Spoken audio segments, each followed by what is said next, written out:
Hello everyone. We've had a very mild fall so far. I think last year we actually started getting, into the minus temperatures at night around November. This year it's, it's like almost mid-December already, and we've barely had any negative temperatures. And this is in Celsius, by the way, so I'm sorry, my American viewers. But, yeah, and if it has been below zero, it's been like -1 or 0, if that. So it's kind of weird, but with that, I've also had a couple of things germinating early, which is a bit of a conundrum. I'll show you here. I got these guys, which are field chickweed or Cerastium arvens. And, you can actually get these guys to reliably germinate in the fall, but typically if you're going to do that, you want, plant them around September or so. And I waited till I planted these maybe 2 or 3 weeks ago, thinking it'd be late enough and cold enough that they wouldn't germinate, but here I am. And I do have some more seeds of these to replant them, but not a lot. I put most of them into like these couple of trays here, which is a little bit annoying because if they don't survive winter, then I'm kind of just shit out of luck with them. But we do have a little office area that's connected to my greenhouse that's a bit warmer and more insulated, so when it does start getting colder and colder at nighttime, I'll probably shove them in there for a few days and maybe put some other insulation around them. So we'll see. Hopefully I can allow them to survive. Now, this is a weird one that I would never really expect to see germinate in the fall, but got a few of them germinating. These are ocean spray or hollow discus discolor, but fortunately it's only, a couple, 2 or 3. There's some very tiny ones in there. So even if a few germinate now, it should be okay, because a lot of them are probably going to wait till the spring at this point anyways, so might lose these ones if anything, but otherwise I got a couple of trays. What's interesting is I have this other tray on the shelf here, and the only ones germinating are the ones that are kind of sticking out on the side. So I guess all of these ones didn't quite have enough light to germinate, so that's good to know for next year. Maybe just keep them in a shady place or put a cover on top of them till the spring, so I don't have to worry about them germinating early. After 4 years of doing this, I'm still learning more every single year I do this, and what not to do and what works and everything like that. Definitely a learning curve, and every species is a little bit different. I am also doing some stuff with a few new species today. Well, a couple. I have these guys I grew this year, which are Yellow Pond Lilies or Nuphar polysepala. I'll show you the root system in a second, but they're a lot more developed than I thought they would be. Also got some seeds here that I'll be planting shortly. I know it looks gross because typically with any kind of like aquatic plant, when I collect the seeds, I just keep them in a container filled with water. And I don't know if you have to do that necessarily, but from what I've read, typically these seeds are going to keep wet or moist in order to wherever they're seeding themselves. So it makes sense that they probably might not do well if you dry them out. So yeah, they've been kind of just sitting in a container of lake water for a few months. So I'm going to plant those today. I bought a new tub to plant those in. I'm going to repot these guys because my landlord here actually has a pool that she converted into like a wildlife pond. So I'm going to repot those and put those in there over winter so they can grow a bit more for next year as well.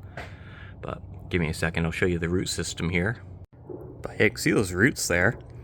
And I think these things actually have pretty crazy root systems, especially when they're like older and more developed. This one I just started as a seed from a seed this last spring. But I remember when I was a kid, I had a pond my parents let me make in my backyard. And I tried to actually dig one of these up from this one area. And I literally could not dig it up out of the ground because the roots were just so strong and so in the ground. That was impossible. I literally gave up. And of course, you shouldn't ever dig up plants from wild areas. When I was a kid. Most of the time plants are doing, they're more valuable in their actual habitat where they're alongside their coinciding wildlife that relies on them than in your backyard in the middle of suburbia. So So yeah, just don't dig up plants from the wild and disturb habitat, because that also creates disturbance, which allows invasive species to get in there as well. So moral of the day there. This guy here was kind of like the runt of the litter, so it hasn't really grown the most. It might just have not had great nutrients in the pots. I don't really know for sure, but we'll take that one out and I'll show you the roots of that guy. Yeah, you can see this guy here, the roots are barely developed at all. We'll repot it though. Maybe the added nutrients will allow it to bounce back in the new year. We'll see. This is my old setup for growing the water lilies. I'll put these guys here for now to absorb the water and stuff, but all these containers are actually filled with seeds from skunk cabbage this year. Never grown it before, never tried to grow it before, so I'm not entirely sure if it will work out, but as usual, I am experimenting. And it would be a really cool one to grow because they have quite beautiful flowers. Even though they don't have the best reputation. This over here is going to be the new setup for growing the water lilies. I just kind of filled it up halfway to let the containers absorb the water. Then I'm going to plant the seeds and then fill it up the rest of the way. But I got this instead of a kiddie pool so I could plant them in a bit deeper of containers so they can grow a bit better. These are all 1 gallon pots. Got 18 in there and the square ones actually fit perfectly, so I think that'll be good for this year. So you can see I kind of sprinkled some in each pot, like around 3 to 5, probably closer to 5 in some cases. But most of them have actually sunk, the ones that are in water. Now I'm just going to cover them up, let them settle, and then fill the rest up with water, or at least partially up with water. And that's pretty much the same thing I've done before. So I think it should be good. Every year I try to grow new plants and just to experiment with, and some years I'm not very successful, and some years I'm surprisingly successful.